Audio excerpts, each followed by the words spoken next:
Ассаламу алейкум.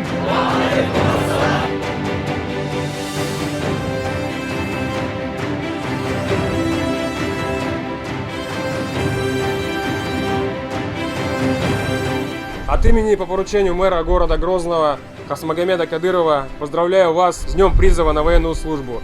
Сегодня вы делаете очень важный, а возможно и судьбоносный шаг в вашей жизни. Вероятно, кто-то из вас решит связать судьбу с этим благородным призванием, честно отдать долг Родине. Служба в армии помогает молодому человеку стать настоящим мужчиной, гражданином, патриотом.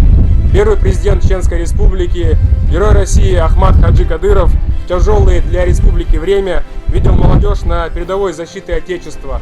Его заветы сбылись. Сегодня во главе с нашим лидером, героем России Рамзаном Ахматовичем Кадыровым воины достойно служат Родине, за что справедливо получают высшие звания и награды. Благодаря главе Чеченской Республики Рамзану Ахматовичу наша молодежь получила возможность проходить срочную службу на самых ответственных участках страны.